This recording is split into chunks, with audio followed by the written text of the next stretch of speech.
en este momento. Saludos desde Dallas, Texas, a cada una de las personas que nos escuchan en los estados de la Unión Americana, en México, Guatemala, El Salvador, Honduras, Nicaragua, Costa Rica, y Italia o de cualquier otro lugar, ¿verdad? Gracias por escucharnos en esta mañana, en este momento, para este mensaje. Vamos a abrir las Sagradas Escrituras y vamos a leer en San Lucas capítulo número 4. Lucas capítulo número 4. Y leemos los versículos 14 al 15.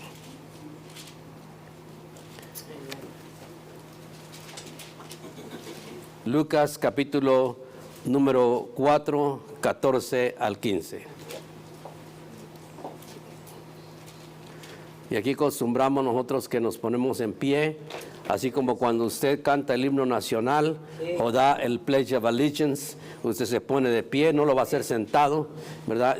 Y la palabra de Dios es mucho más grande y por eso tenemos que reverenciarla. El versículo número 14 y 15 del capítulo 4 de Lucas lee de la siguiente manera. Y Jesús volvió en el poder del Espíritu a Galilea. Y se difundió su fama por toda la tierra de alrededor.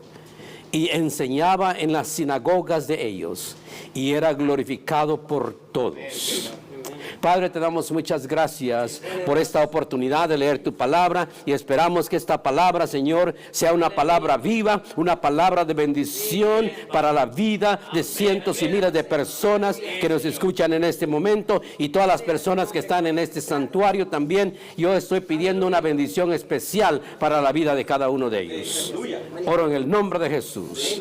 Amén, amén, amén. El tema del mensaje de hoy es Jesús inicia su ministerio. Y después de este mensaje, entonces ya vamos a comenzar con los escogidos.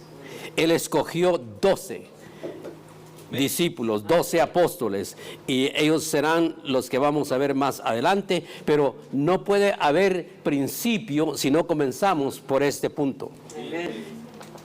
En el inicio del ministerio de Jesús.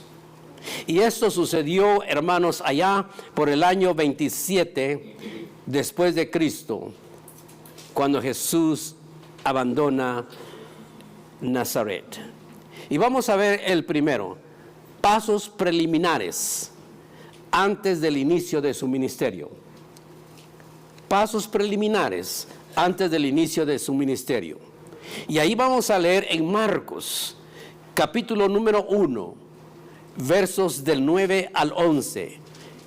Marcos capítulo 1, 9 al 11, dice que aconteció en aquellos días que Jesús vino a Nazaret de Galilea y fue bautizado por Juan en el Jordán.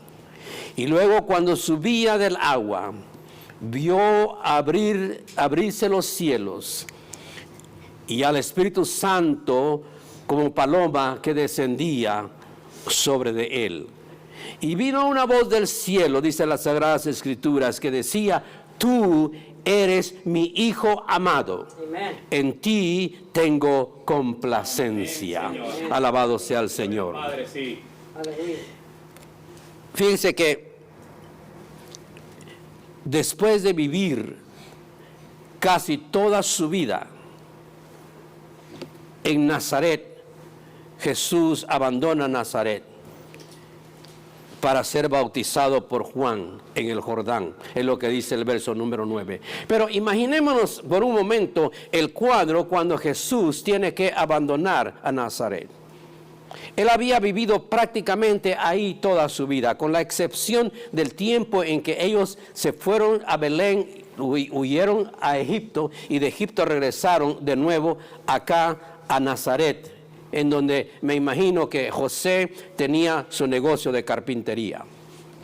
La gente lo había visto posiblemente ir a la escuela a Jesús y después lo miraron crecer hasta que llegó a ser un joven y un adulto. Pero luego llegó el momento Yo me imagino, porque si ustedes pudieran imaginarse en su mente el cuadro, cuando él le dice, madre, ya llegó el tiempo que me tengo que ir. Ella se le queda viendo y le dice Jesús, madre, tú has guardado muchos secretos en tu corazón. Esos secretos tú no los has compartido con nadie. La gente del pueblo sabe que tú eres mi madre. Y la gente del pueblo sabe que Jesús es mi padre. Pero tú, madre, tú sabes que Él no es mi padre. Él es solamente mi padre de crianza, pero biológico no lo es. Pero también tú sabes quién yo soy. Eso tú lo sabes, madre. Se acerca a la mamá, le da un beso en la mejilla, la abraza y le dice, madre, es tiempo que yo me vaya. Yo me imagino que ella comenzó a llorar. Su hijo amado, el primer hijo que ella había tenido, se estaba yendo de su casa. Y él le dijo, tú tienes que comprender, tú comprendes, tú sabes, madre, por qué me tengo que ir. La abrazó, la besó y se fue. Fue a buscar a Juan, que bautizaba a muchas personas en el río del Jordán. Y Juan había profetizado, detrás de mí viene alguien del cual yo no soy digno de desatar la correa de sus zapatos. Él os bautizará con Espíritu Santo y fuego. Él es el Cordero que quita el pecado del mundo. Y cuando Jesús se va acercando a donde está Juan, Juan dice, he aquí el Cordero de Dios, del que yo les estaba hablando. He aquí el Cordero de Dios que quita el pecado del mundo. Y se acerca y le dice, vengo a que me bautices. Jesús no fue bautizado cuando era niño. La Biblia dice que sus padres lo llevaron a presentar al templo.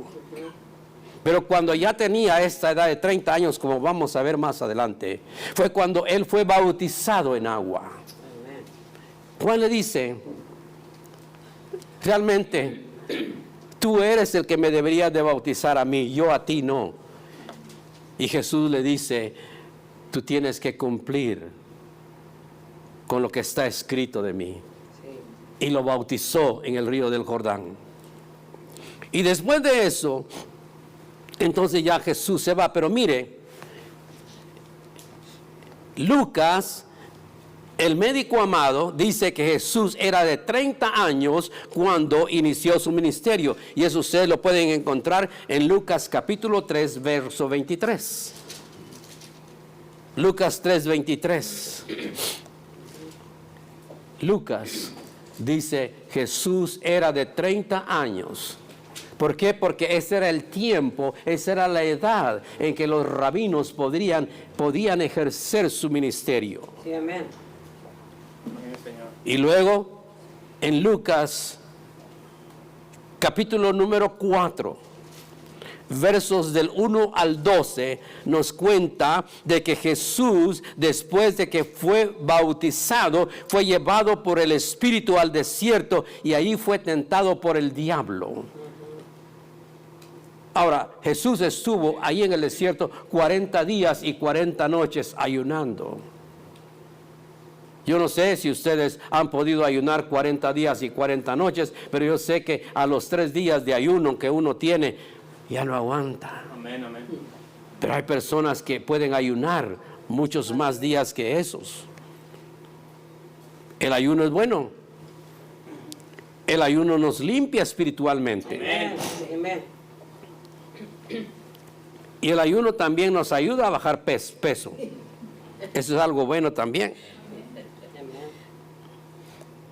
él fue bautizado y se fue al desierto. El Espíritu lo llevó, quería prepararse, porque mire, para poder, hermanos, ejercer un ministerio, se lleva un tiempo de preparación.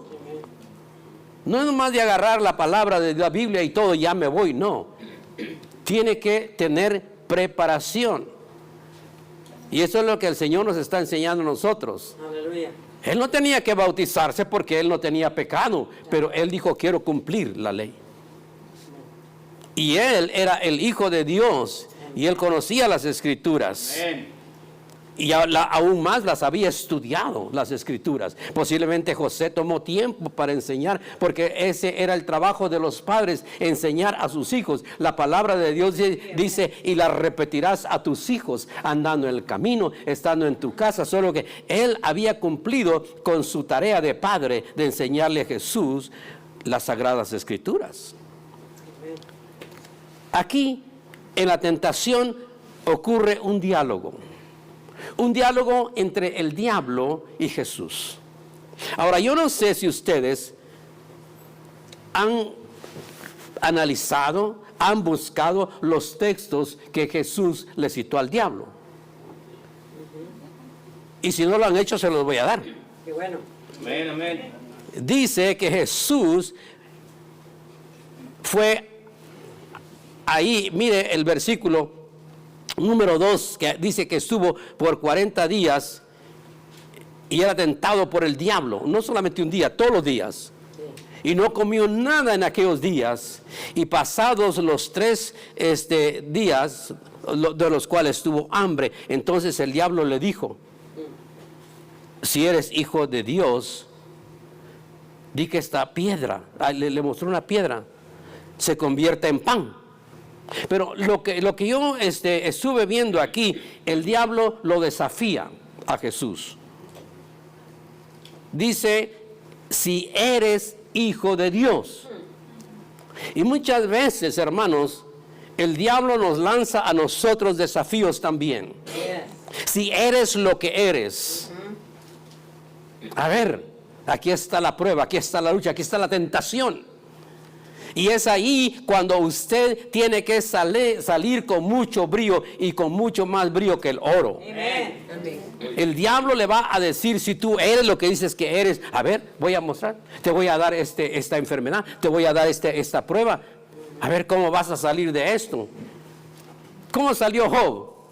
Aleluya. Más brillante que el oro, victorioso. ¿Por qué? Porque él dijo, yo sé que mi Redentor vive. Amén. Él no fluctuó en ningún momento en su fe.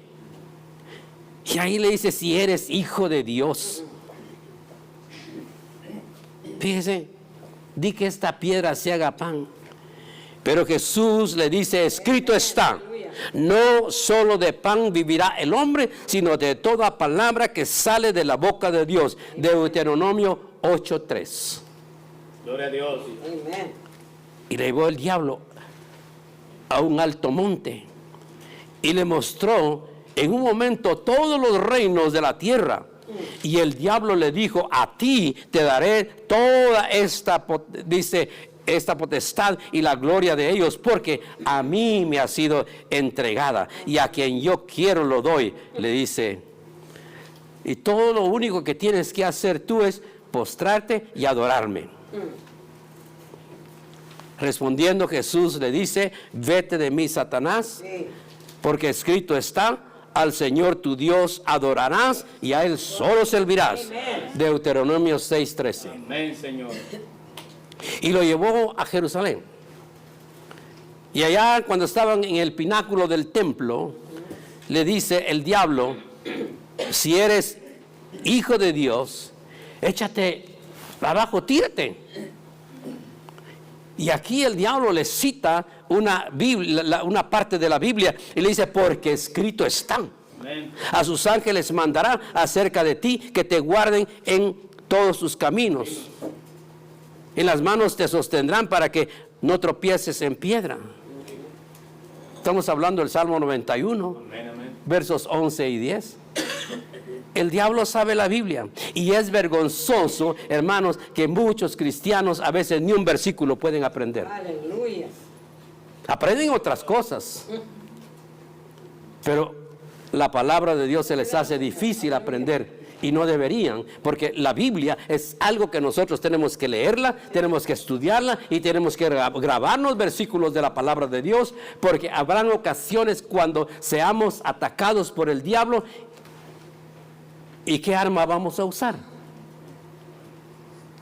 Es como un soldado que va al servicio militar o va a la batalla y nomás lo mandan con su mochila en la espalda, pero no le dan arma con que se va a defender. Entonces la Biblia es la espada de dos filos, y para poder contrarrestar al enemigo tenemos que usar, porque el diablo también le citó la Biblia a Jesucristo. Pero ¿qué hizo Jesús? Le respondió y le dijo: dicho está, no tentarás al Señor tu Dios. Deuteronomio 6:16. Solo que ahora ya les di las citas de las cuales el Señor usó para poder contrarrestar al enemigo. Pero ahora vamos a ver que después de que él se fue bautizado cuando tenía 30 años, se fue al desierto a 40 días y 40 noches de ayuno,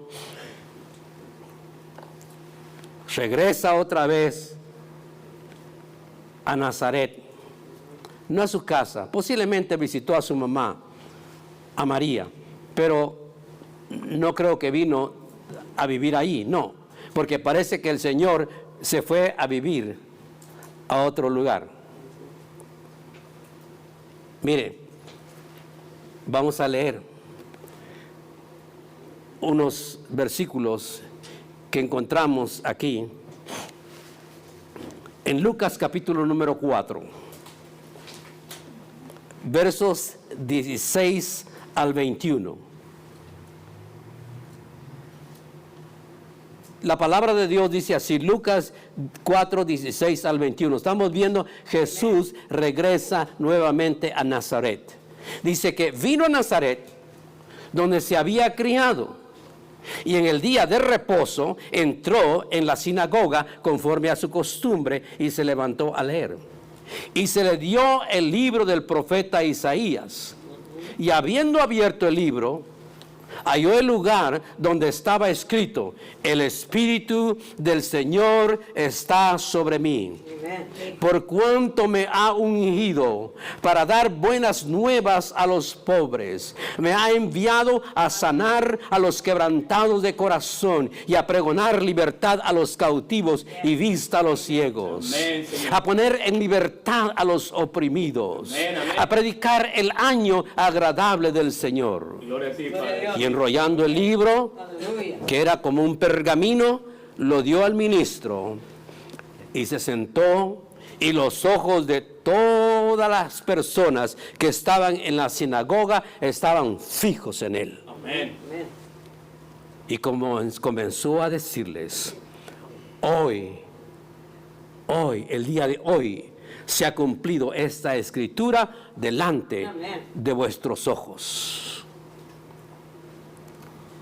Después de ser bautizado en el Jordán, después de sus 40 días y 40 noches de ayuno, después de haber sido tentado por el diablo, Jesús retorna a Nazaret. Pero retornó con un plan, con un propósito. El Espíritu del Señor estaba sobre él. Ya estaba listo para llevar a cabo la misión que se le había encargado. Porque el Señor Jesús, Él no fue un mártir. Los apóstoles fueron mártires, pero Él no fue un mártir. Por el hecho de que Él dijo: yo pongo mi vida. Él vino a morir voluntariamente. A Él no lo mataron nomás. No, Él puso su vida voluntariamente. Él vino a esta tierra con una misión, y su misión era rescatar lo que se estaba perdiendo. Porque las personas se estaban perdiendo, hermanos.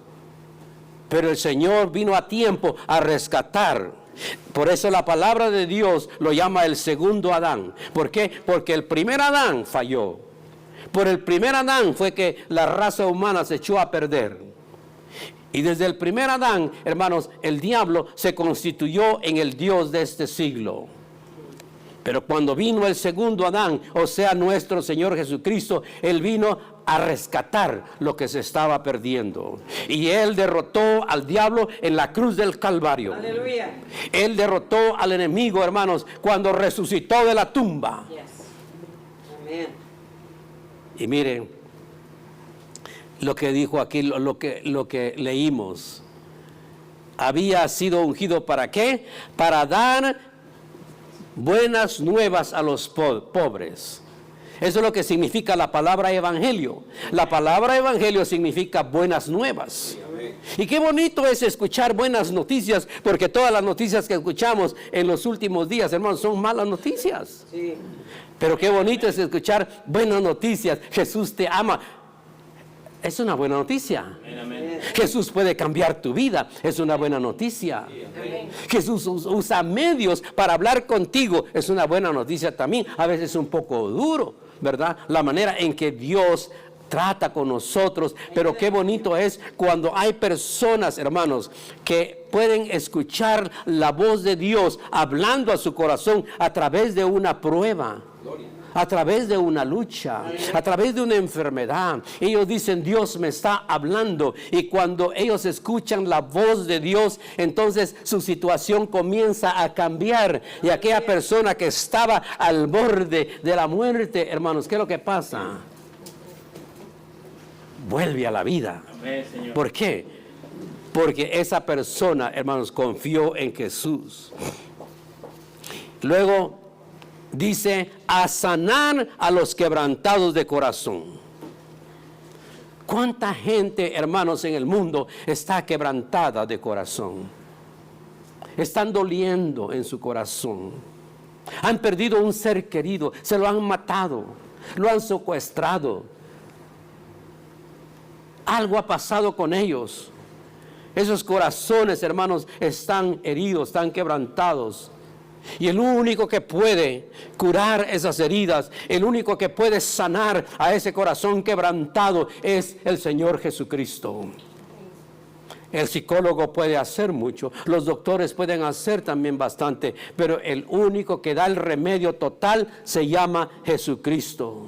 Amén, aleluya. Y luego dice, a pregonar libertad a los cautivos.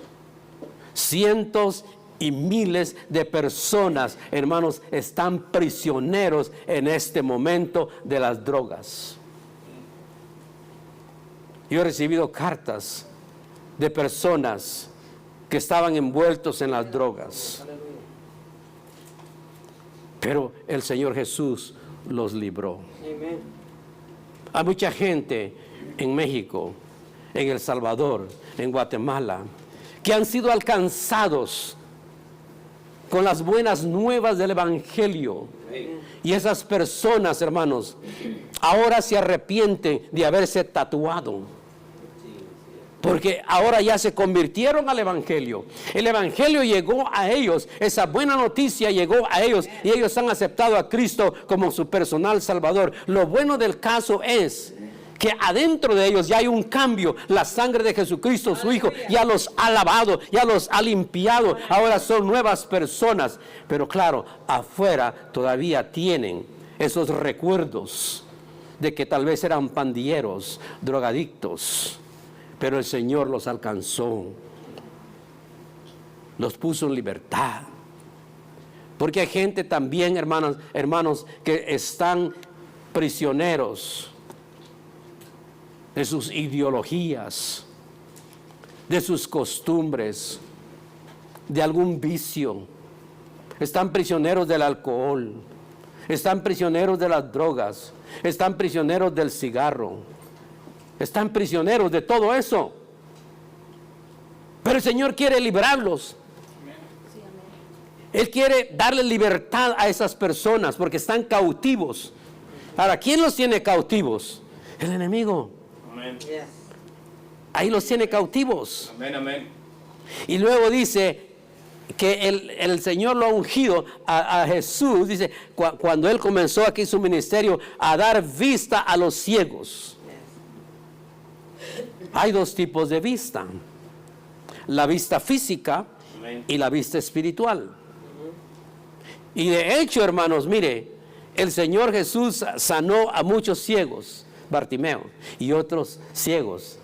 El Señor sanó los ojos de estas personas, que cuando ellos comenzaron a ver, miraban bultos, miraban sombras, pero luego después se fue aclarando, como cuando la persona tiene cataratas y luego se opera de la vista y luego mira bien claro, que hasta tiene que usar anteojos oscuros, porque miro más claro que antes. Amén, Señor. ¿Verdad? Qué bonito. Pero hay una vista, hermanos, Sí. de la cual Dios quiere sanarnos, y es la miopía espiritual, Aleluya. la ceguera espiritual. Amén. Porque hay personas que están ciegos espiritualmente. Miran los milagros, miran la vida que Dios les da.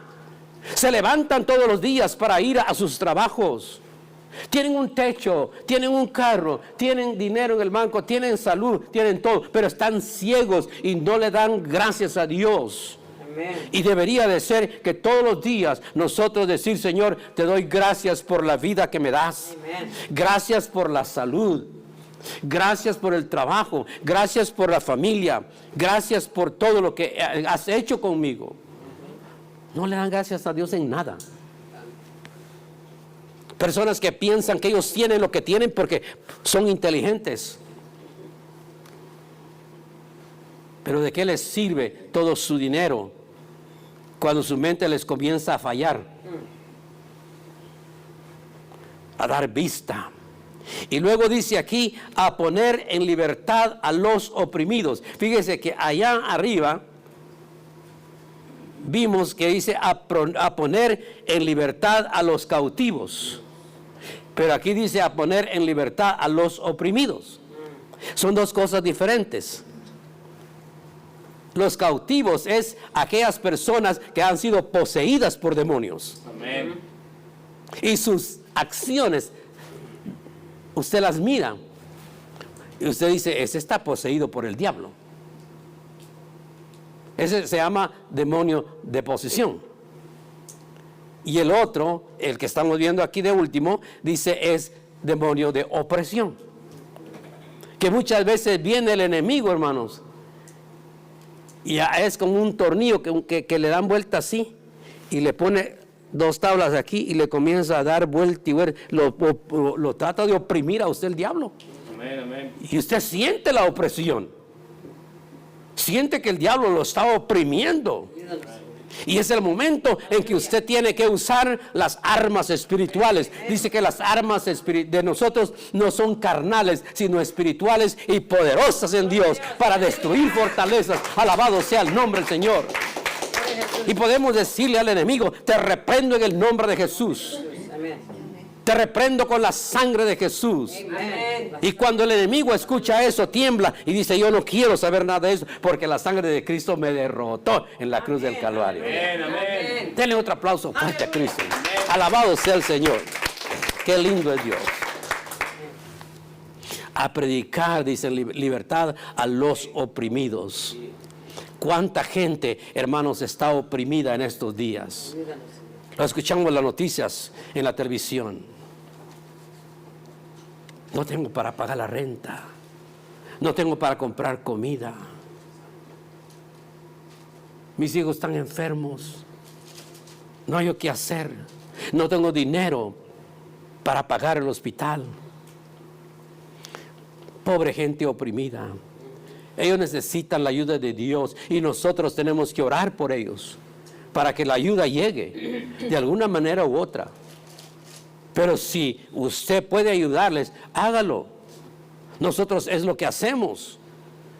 Yo y mi esposa oramos por las personas que están oprimidas para que Dios los liberte.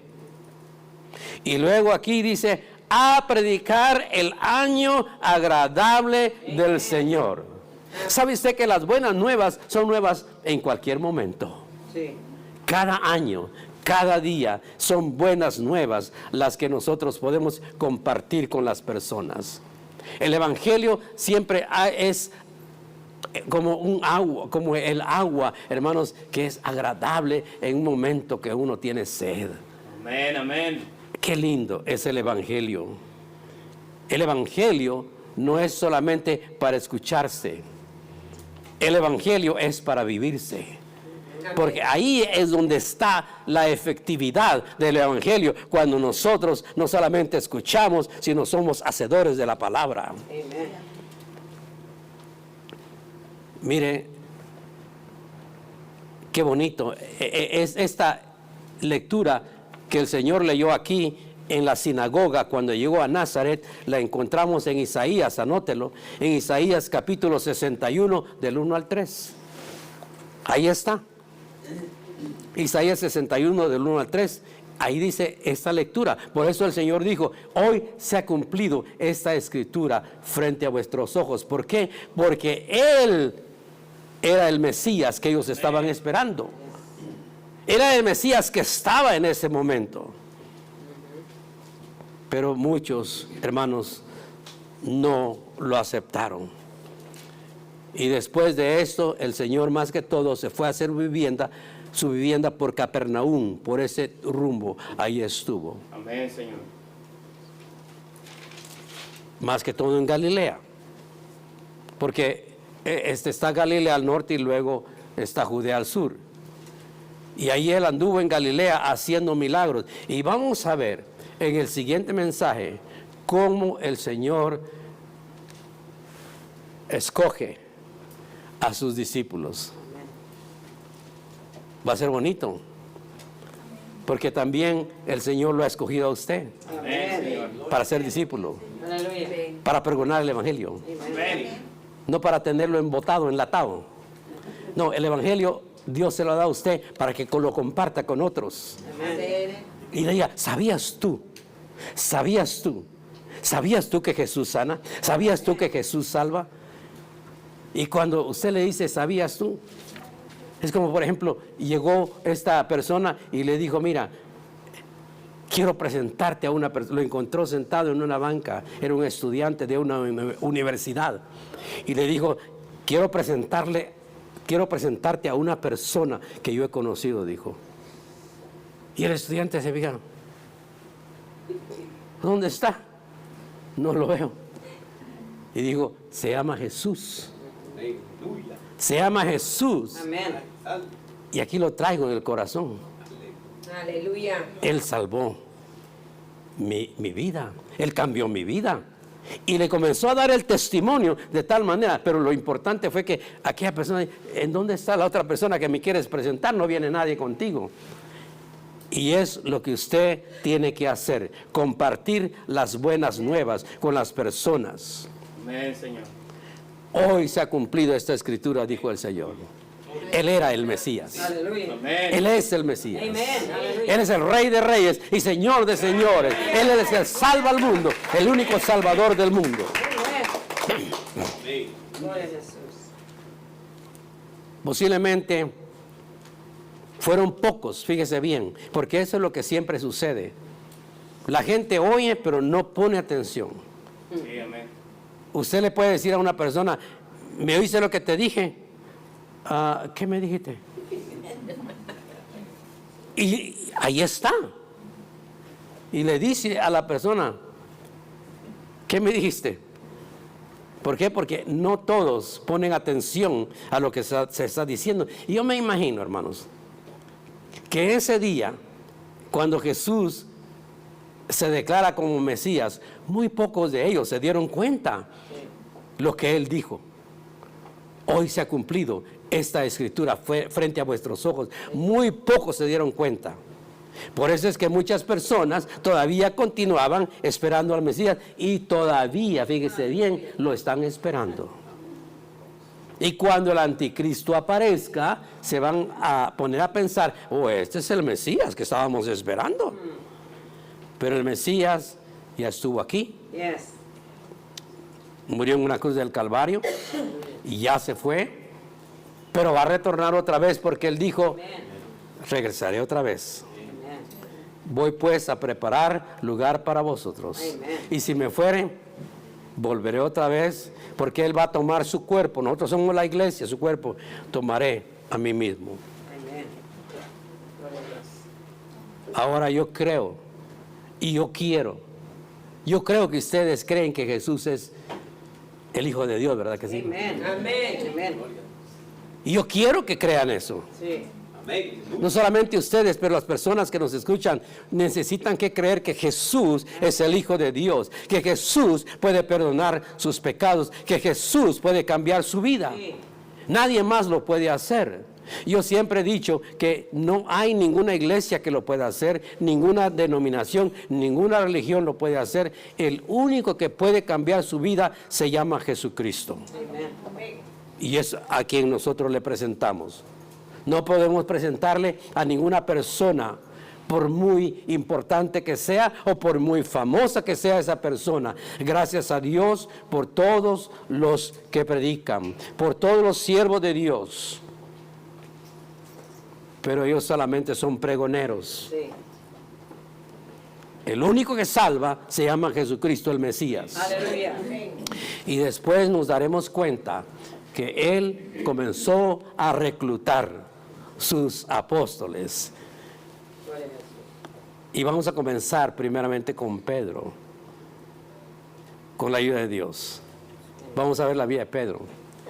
Pero lo importante que yo quería que ustedes se dieran cuenta es el inicio del ministerio de Jesús cuando Él tenía 30 años, cuando Él se bautizó y cómo Él tuvo su preparación antes de lanzarse al ministerio. Y todo ministro, todo pastor, yo me imagino, los que son ahora pastores, han tenido su preparación. Dios lo llamó, y si Dios los llamó, Dios los capacitó. Amén. Alabado sea Dios. Amén. Vamos a hacer una oración en este momento. Padre, te damos gracias por este mensaje y esperamos que bendigas a las personas que nos están escuchando, Señor, todavía en este sistema. Gracias por este mensaje y esperamos que tú los ayudes a cada uno de ellos a servirte también. Si tú los has llamado a ellos a hacer un trabajo especial, Señor, capacítalos. Dales tu ayuda, Señor. Dales tu orientación. Que ellos puedan desempeñar su trabajo que tú les has encargado